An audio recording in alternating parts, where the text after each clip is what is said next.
Happy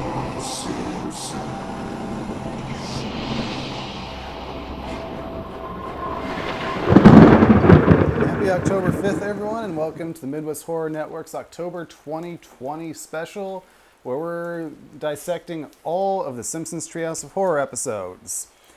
Today we are covering Treehouse of Horror 5 from Season 6, and if no TV and no beer makes you go crazy, hit that like and subscribe before we go any further. All right, B-Man with the cool catchphrases. It's what I do sometimes. Snap fingers. Dracula, hey! So this is the 5th Treehouse of Horror, and I think it's probably the best one we've watched so far. You can all tell that we're in a lot better of a fucking mood with this particular episode. This might actually be my favorite Treehouse of Horror overall. It's pretty damn good. Yeah. Hey, Brandon, you want to tell everybody who's with us? We are with Mark, David, and Zach, the usual four. Who cares? We're here to talk about Simpsons. They're going to figure it out If eventually. anybody else is Brandon. new with us, we'll let you know. But it's mostly just going to be us. I think we've established all four of us are going to be doing these Treehouse of Horror episodes. Fair enough. So let's just get right into it. Fair enough. This is a very strong episode, and actually a very kind of brief intro. Not the shortest one they've done, but considering how short of an intro it is, they actually packed in a lot before we got to the three stories. We start with Marge's typical warning, but she's interrupted in her warning with a piece of paper stating that this year's show is so scary, Congress won't even let them show it. So instead, they suggested the 1947 Glenn Ford movie, 200 Miles to Oregon. And then it actually cuts to a black and white clip of a stagecoach go in with Western music. And then that statics out, and then the sound peaks from Outer Limits show up. And Bart tells us all that they are in control of what we see and hear for the next half hour. And Homer gets a little carried away with the fact that he can see his voice on TV. And Bart tells him that he's ruining the mood and introduces us to the Simpsons Halloween special. We are then brought into the graveyard, and we get our final funny tombstone, which is a tombstone that says funny tombstones. Yep. No more funny tombstones. That is the last one.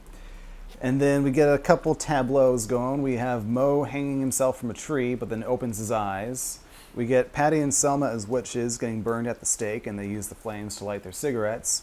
And then we have Bart chopping off Skinner's head with a guillotine, and Skinner gives him the thumbs up that he's ready for it. And then we have these sort of like mishmashed zombie Simpsons made up of the different parts of each other. They sit on the couch, and then they trade some of their parts with each other. End of intro. Pretty good intro. A lot happened in it. What's funny about it is that the whole Congress not letting them show it. So Congress was actually coming down on The Simpsons at that time. And because of last year's Halloween special, there was like, it's too violent. So then David Merkin, who was the showrunner at the time, just said, you know what? Screw you, Congress. I'm going to make this the most violent, disgusting episode of Simpsons I can possibly make. How did they accomplish that? I don't think it was really the most violent and disgusting. It was enjoyable as hell. Yeah, there was some There were gross some stuff in moments, it. Yeah. Oh well, yeah. No, we'll talk about the third. started the third from segment. the- Third segment. Yeah, I'll give you the third It segment. started from the beginning. And you get a character who's killed with an X in all three segments. Yeah. Poor Willie. Yeah. Willie. Well, yeah. We're done with the wraparounds. No more wraparounds. We just have the three segments now. So let's just hop right into it. Our first segment is The Shinning, which is a spoof of Stanley Kubrick's The Shining. Mark, tell us about The Shinning. The Shinning is obviously a direct parody of The Shining, but you have to say Shinning, otherwise you might get sued, which is a great bit. Honestly, it is almost a Shining beat for beat. Literally is like there's a couple of great gags at the very beginning with Homer and the kids all in the car, and they and say, hey, did you leave the front door unlocked? Dope. Then he has to go back next day. Like, did you also close the back door? Dope. next day, and then they say we left Grandpa at the gas station, and then they just keep going. Because why leaving elderly people at the gas station is hilarious. Especially after you've already made the trip twice over. Yep, because comedy comes in threes, folks. Then they obviously meet up with Mr. Burns and Smithers, and they are the owners of the hotel, and they say, hey, for some reason they think it's a good idea to take all the beer and cut out the cable, even though the last caretaker had murdered his entire family. He's like, well, sir, isn't it possible this might be the actual cause of it? He's like, well, I'll tell you what. If we come back and the entire family is murdered, then I'll owe you a Coke. Then they drive away. Yep. Oh, don't forget the tour of the hotel. When the blood, the blood comes out of the elevator, usually the blood gets off at the second floor. There's a lot of great Shining bits, and then obviously Bart runs into Willie and figures out that he can do the shinning. You mean Shining? You want to get sued? And they of course figure that all out. And then Homer, realizing that there is no cable or beer in the entire place, begins to go insane. Obviously, a couple really good bits about him axing down a couple doors and making a couple funny bits about 60 Minutes. Here's Johnny, David Letterman. Oh, the whole nine. Goes through the whole 60 Minutes thing. Pretty much. And then it culminates into a giant chase out in the middle of the woods. Bart shins over to Willie. Willie shows up. He gets axed in the back, but he doesn't. Right away, but he has a portable TV with him, and they give it to Homer. Homer eventually calms down. They all hang out outside as a family and watch the TV, and they all get frozen and essentially die out in the middle of the woods. But they have the TV with them, and that's the important part. I love a happy ending. Yeah, of course. By the shining glow of the television set. This was funny. This was actually among all of the direct parodies that they have done, this is the best one. Maybe it's because I'm a little biased and I really love The Shining. You're not alone in that thought. But actually, a lot of people consider this to be the best Treehouse of Horror segment. Well, I wasn't even going to go that far, but this section is the best of the parody section. I think so. I'll agree with that. It was really good. I really enjoyed it. I laughed. I enjoyed the energy of it. It was a lot of fun.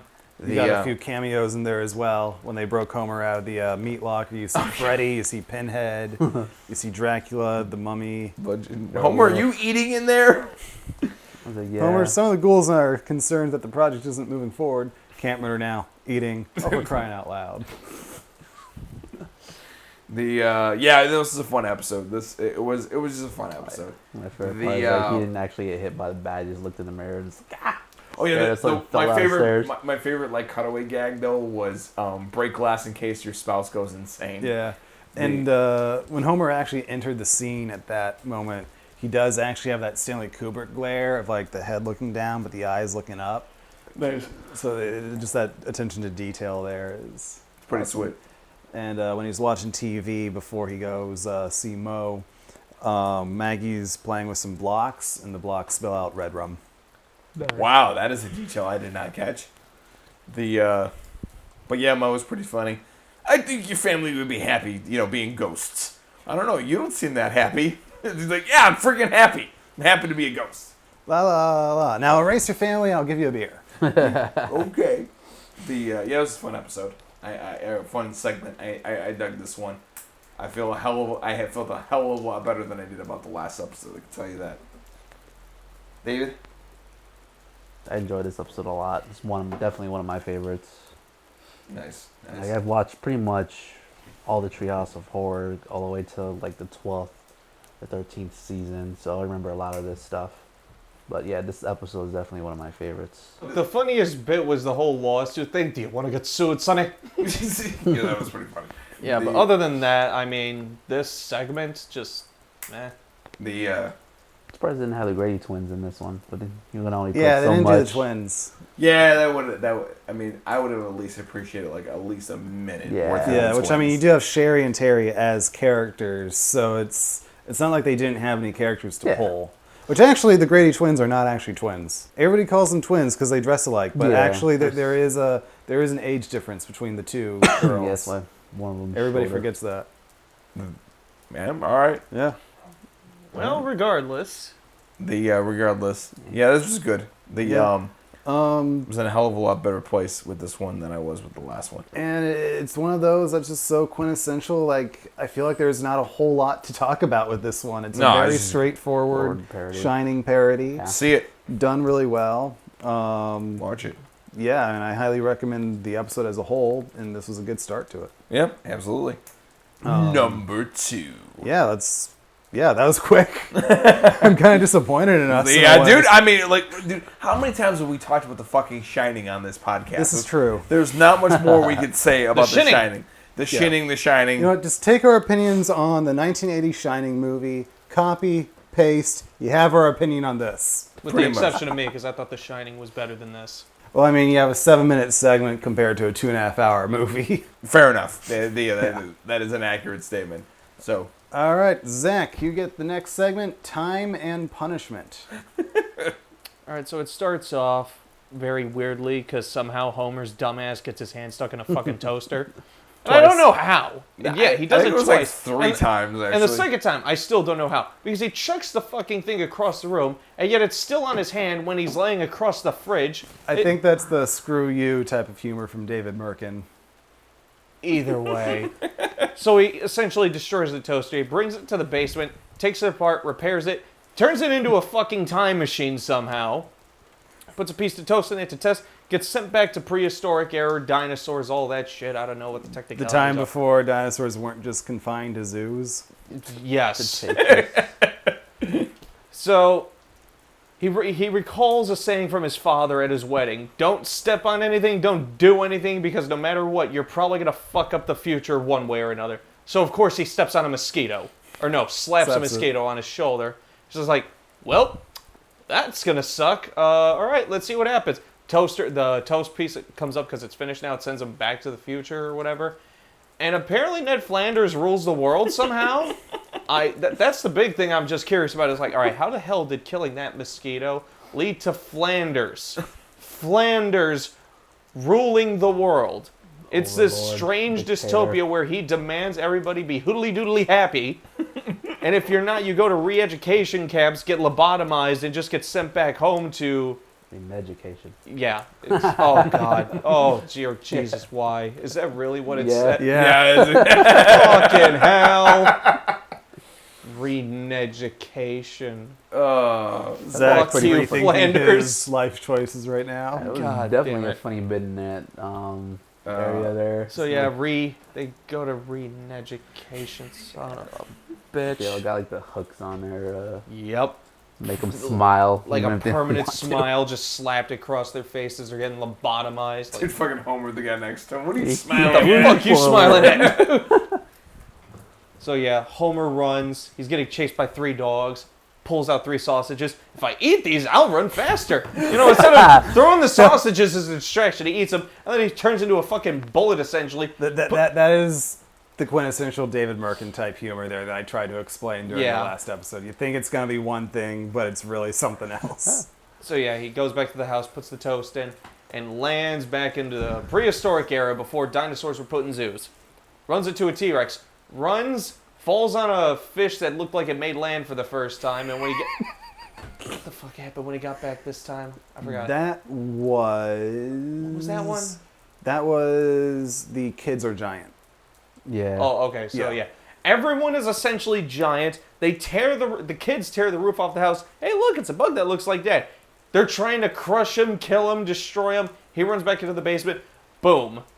Is this the one where he sneezes? Yeah. So he sneezes, and essentially it causes a mass extinction of all dinosaurs. The Tyrannosaurus falls over, then the Stegos, then the long necks, then the fucking Pteranodons. It's like, Jesus Christ. And by the way, folks, this is the moment where Zach laughed out loud, and we witnessed it. We could hear him laughing among all of us as they all went down like dominoes. And Homer's just like, this is going to cost me. It's literally the smartest Homer has ever been in his entire life. Goes back, and is this the one where everybody's rich, or is this? Yep. Yeah. So he goes back, Everyone's rich. He has like a Camaro or something. The kids are smart. Dinner's ready. He's got the fanciest house of the world. He asks Marge, hey, could you give me a donut? The fuck's a donut? Ah! Runs back, and it starts raining donuts. Oh, it's raining again. And then it changes like 20, 30 times to different things as it goes down the line. Yep, and actually, Yeah, you go before, from like the before Flintstones that, house, the boot from before Mother all Goose. that, Oh yeah, he came starts out- so when he gets back, he starts beating the shit out of everything. No. Before that, it's the one where it's groundskeeper Willie says, "You're still not in your own world. Now I can get you back, but you have to do exactly as I say." that's right. And Maggie axes him in the back, I guess right there's the and she Jeep. says, Maggie takes out the thing. It's like, this is a really messed up universe. Did she- voiced by James Earl Jones. which Yeah. which did not think of James Earl Jones, thought of the Allstate guy. Yeah, I can see that. So yeah, he's going back. He's going through like 50 different switches. You just see the house go from like the Mother Boot Goose, the Flintstones, a Sphinx with Bart's face on it. It's like, what?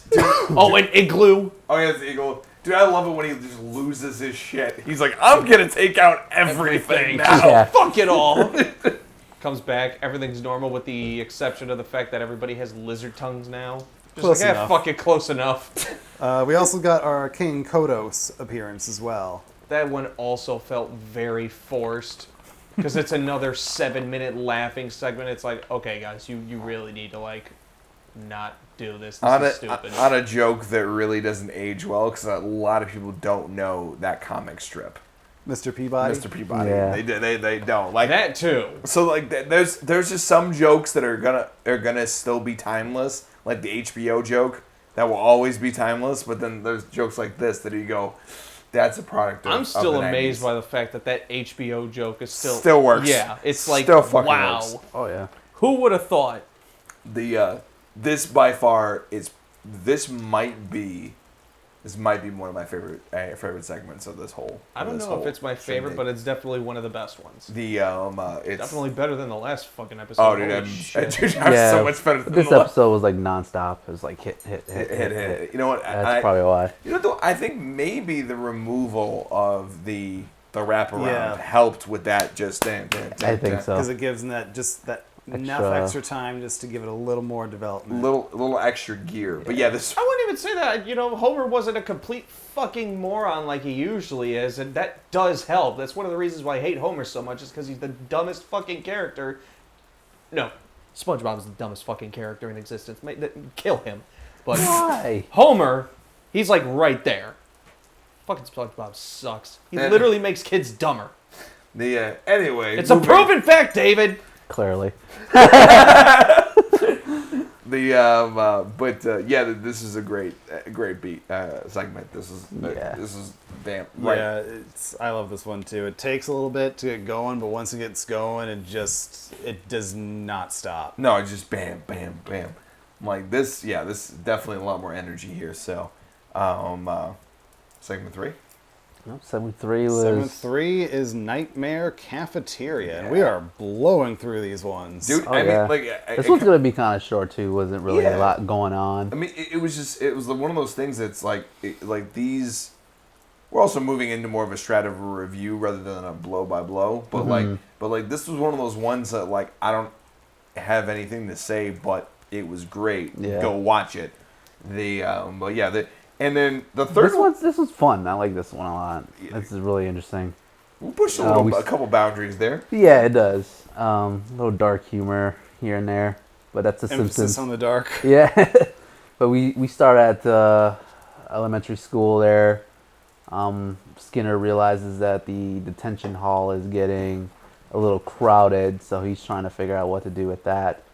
So he starts up a second setup for detention in the lunchroom, while still trying to figure out what to do with it being overcrowded. Lunch lady's reduced to using F-grade meat to feed the students. Mostly Which is contains circus animals. Yeah. Just freaking gross. But a lunch lady, Doris, is getting ready to serve some lunch, and I think Jimbo's one of the bullies. I think it's Yep. Jimbo, right? He trips the lunch lady, and then the sauce kind of falls on Jimbo. And Principal Skinner goes and for some reason takes his finger and takes the sauce and licks it. He's like, this is pretty good. And finally figured out what to do with the overcrowded detention. He's just gonna basically feed and kill these kids and feed them for lunch, or serve them for lunch. Basically, solves his problem and solves the meat issue for lunch lady. So they have I guess the next lunch day they have Jimbo burgers, Sloppy Jimbos. sloppy Jimbos, and Bart and Milhouse realize that Jimbo's not there to take their lunch money, and they're trying to figure it out. And Uter cuts in line. They have another Jimbo burger, and Skinner's like, "Hey, did you just cut in line?" It's like, "Yeah." Oh wait, no, he got pissed because like, hey, that's your like second or third serving. He's like, you're going through them, but you're getting nice and Plump and juicy and tender. But you cut in line, didn't you? It's like, yeah. All right, go to detention. For how long? For how long? 7 delicious. 7 minutes per pound should For do the it. Jesus Christ. Oh, it's so messed up. But yeah, after that, the next day they serve. There's it's called Uter Fest. Uderbraten. Which one? Oktoberfest, but they're serving Uderbraten. Yeah, Oh my Uderbraten. God. Freaking messed up. Yeah, and then they get Mill. I think what was it, like one of the kids, Yes. Millhouse and Lisa and Bart are the only ones left. Yeah, it's Yeah, but before. those three, Wendell and Ralph, are the only kids left. Yeah, but they're trying consolidated to into one class. figure out what's going on and why the students are missing. So they're trying to investigate, and then they realize what's going on. They don't really that, realize that there's Skinner outright kind of tells them. Yeah. Basically, he's like, His dumbass jokes. yeah, and then it doesn't help Isn't that the there a kids are little in cages. Uder in all of us? Yeah, he does. He does give a little hints that he's feeding. I've got a gut feeling Uder is around here somewhere. Yeah. Oh God. You could say we just ate Uner and he's in our stomachs right now. Yeah. Wait, scratch that last one. Yeah, Walks basically away. all the teachers are in on it because they're like when they're doing the Jimbo burgers, they're all in their teachers, faculty, or whatever eating the burgers, and they're like, "This is pretty good." And Skinner's like, "Remember when I told Jimbo that one day I would make something out of him?" And then what the hell's the teacher's name? Krabappel? Kabapple. It's like, are you telling me that this is, Jimbo, you're feeding us? Jimbo's like, points at his nose like, yep. And they all laugh. Jesus. It's like, okay. And they continue eating. And they continue eating the Jimbo burgers. Or sloppy Jimbos. So, but yeah, Lisa and Bart trying to figure out what's going on, and they see the kids in detention in cages.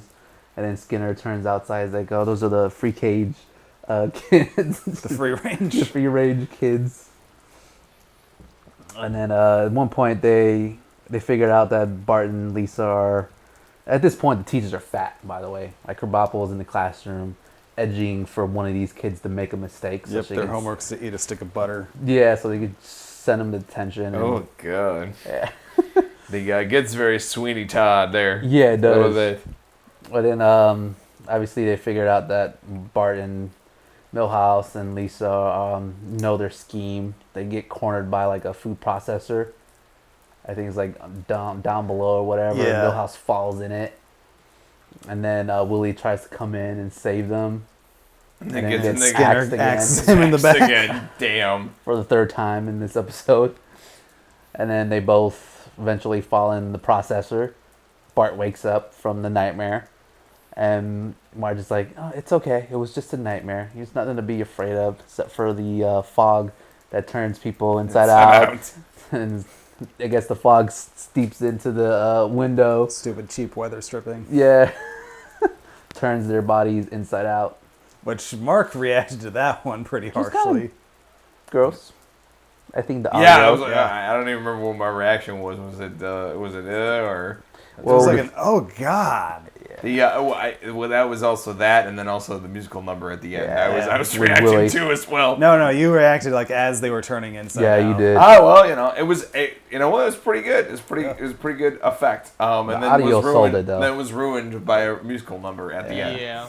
The special effects definitely sold it. I like the Inside musical Out. number. Yeah, it was funny. Yeah. Especially because Bart like got attacked by little Santa's helper. Yeah, which actually, this is the first time I've noticed this, but before Santa's Little Helper drags Bart away off screen, he freaking tears into him. Yeah, he does. Like, he takes a He's in chunk there. out, and there's like a little blood splatter.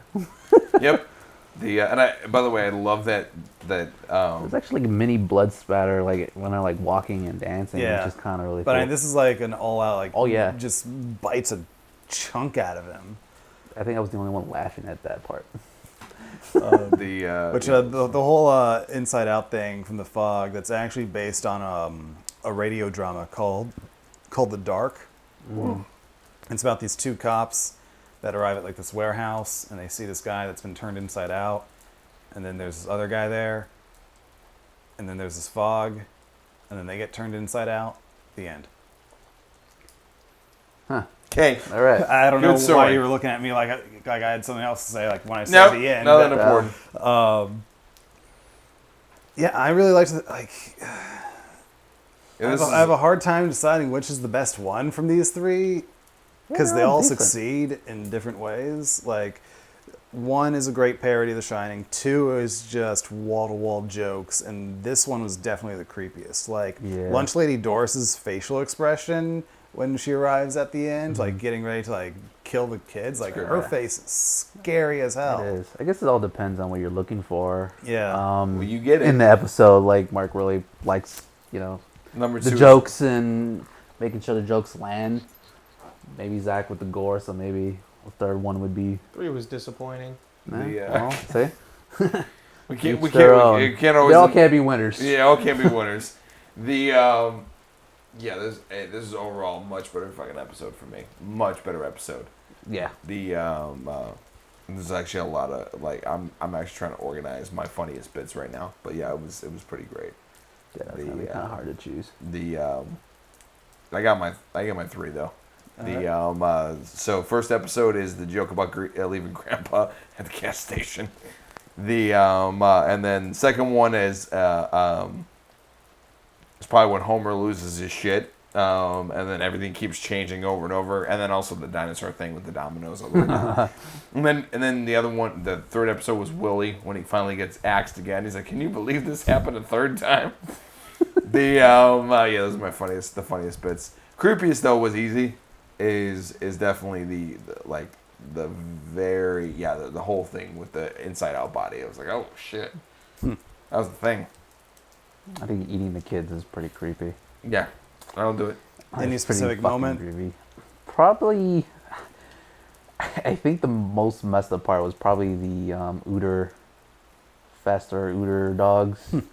That was just kind of disturbing because it kind of was more of a insult to them too because they're doing an Oktoberfest. Which is fucked up. Yeah, Like- a little bit. All that did was make me regret we didn't get Oktoberfest this year. I mean, Jesus. Like, seriously, it's such a fun time, and the food is amazing. So you kind of sympathize for Ooter a little. Like, I'm just Like, like, aw. I'm looking at this and I'm like, I don't get Not to only do do they- Oktoberfest this year. not only do Fuck they, you guys. Cook Me and Wes you. are still pissed off about that. Really? Yeah, we love doing Oktoberfest. It's fucking awesome. David, what's your pick for funniest moment? Funniest moment, there's a few. The one for the third episode, which is like the caged kids, and then Skinner turns out here's our free range kids. The dinosaur sneezing on a dinosaur mass extinction is one of my favorites for that episode. Also, when I think it's the third time Homer comes back to the future, he's got this little fancy house. It's got a Bentley or a Lexus or whatever.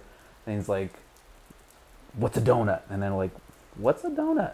Do you guys know what a donut is?" And he's like, "No, there's no donut." He runs away, and then it's raining fucking donuts. So that's kind of fucking Marge funny. was like, "That's weird." Yeah. It's raining again. Zach, funniest So and he scariest would have been a moments for perfect you. wife. Funniest moment would be Domino Dinosaurs. Yeah. Scariest, God, I hate this part. He's so desensitized. I really am. I'm just gonna say, fucking, I guess, I don't know, children eating. I don't know. Sure. The children eating. Just children eating in general. We like the first segment where like Homer's eating and the monsters are all like, Homer, some of us think that this scheme is not progressing, and us like, eating first, murder later. Oh, for the love of God! And they just open the freaking cellar door. Can't murder right now. Eating. My pick for funniest moment is I consider the dinosaur sneezing and the mansion and the what's donut, it's raining again. Like I consider that whole segment to be all one joke because when he thinks like he's gonna get a really bad future from the mass extinction, which leads to him being surprised with the mansion, which leads to him, being really pleased with his future, asks for a donut. Get scared, and it just breaks my heart a little bit too, because if he just waited 5 more seconds, he would have a perfect freaking life. Yeah, unlimited donuts. So I consider that whole chunk, both the dinosaur part and the mansion, to be all part of one larger joke that is just too funny. And then scariest, like I said, Lunch Lady Doris's facial expression at the end, terrifying. But yeah, I think there is a good deal of funny and scary moments and creepy moments in this one. And some really good animation, especially when like they're turning inside out. Pick for the worst segment. Who wants to go first on this one? Worst? Yeah. Worst segment. Episode 1. Shinning? Yeah. It was just boring for the most part. With like one decent joke, and that was about it. I still liked the Shinning, but I will agree that that's the worst one, just because it is just a very straightforward parody where I feel like segments 2 and 3 have way more of their own identity. I can't say it's the worst one, but it's definitely my least favorite one. It wasn't terrible. I mean, Wasn't there's my only favorite. 3 segments to choose from. One of them has to come out on bottom. That one. That wasn't one my favorite. absolutely. It's just every time they do one of these, like, we're gonna rip something off. It's like, oh. Yeah, because for the most part, they tried to stay true to the film, like they did with King Homer, and or they just simplify it, which usually just degrades the quality. Yeah. Damn, man. I am gonna go with the first one just by default, but I will say that this, among all the different parodies that it's done, like I said at the beginning, this is the best one. Yeah, out of and all. I don't think there's a bad segment in this entire episode, but like I said, it's like when you have 3 really good ones, but you got to choose a best and a worst. There's only 3. One has to come out on top. One has to come out on bottom. At the very least, still not as bad as the Raven. Screw you, Zach. Hashtag the Raven sucks. Go in the corner. Zach, I think he's gonna say nevermore. Nevermore. Oh my god. Yeah, I will. I'm gonna do that for the next episode, just to piss you off. What a quote, Edgar Allan I Poe. like how the first episode set the standard for worst episode so far. Yep, absolutely. All right, what about best or favorite segment from this episode? Time travel. Time travel. Two. Best segment. I think I've said it 3 times, and already in this podcast, it's definitely number 2 for me. I'm just gonna go and say number 3 for me. He's gonna be different. He has to be an individual. I am my own person.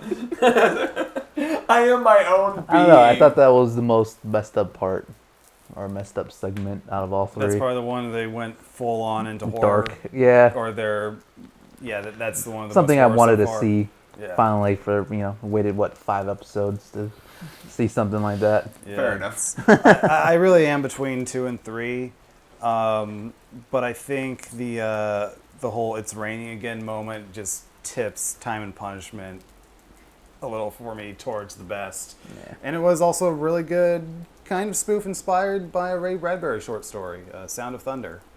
I don't know if any of you have ever read that one. No. So it's about there's this company that lets people travel back in time, and they go back and it's like tour groups, time travel tour groups, and they go back in time to the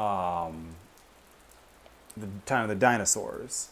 And actually, it's a hunting trip, but they're only allowed to shoot and kill pre-approved like dinosaurs or animals that were about to die anyway, so that way the timeline doesn't get messed up.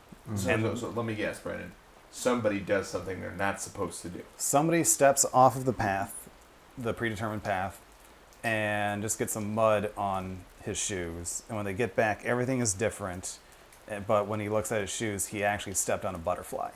Oh. Damn. Yeah. He fucked up. It's a good short story. Literally the butterfly effect. Oh. Yeah. Oh! Heyo! But yeah, But better. so yeah, David kept us from being unanimous, but I can't really blame him for this one. Yeah. Yeah, this is a really strong Halloween episode from The Simpsons. Agreed. Yeah, and I think we've got some really good ones coming up as well. Absolutely. Awesome. Any final thoughts before we say goodbye to our audience for today? Yeah, this one was a great episode. This is great. By far the best one so far. This is great. See it. Meh. Squirrels? 13-year-old who has to No pretend squirrels he's for you. not impressed by anything. All right. So that is Treehouse of Horror 5. Give us a like and subscribe if you like hearing our opinions on this. Also, check out our main podcast at Midwest Horror Network, the Nightmares Podcast, and follow us on our social medias at Facebook, YouTube, and Instagram at Midwest Horror Network. And you can also follow us on Slasher. And also, of course, check out our narrative show, Living Nightmares, all about real life experiences. We currently have 3 episodes up right now, with a 4th one on its way. Very, very exciting stuff. And like I said, if you could like, share, and subscribe, like Brandon was saying. And also, we do have a donation on Anchor and Spotify. Any donations you do provide to this channel will go directly towards all of our creative endeavors. So anything that you can provide will be great, so we can still continue to bring you all of this awesome, awesome content. Very well said. All right, we can't wait for you guys to hear what we have to say about Treehouse of Horror 6. In the meantime, help yourselves to a sloppy Jimbo. Happy October.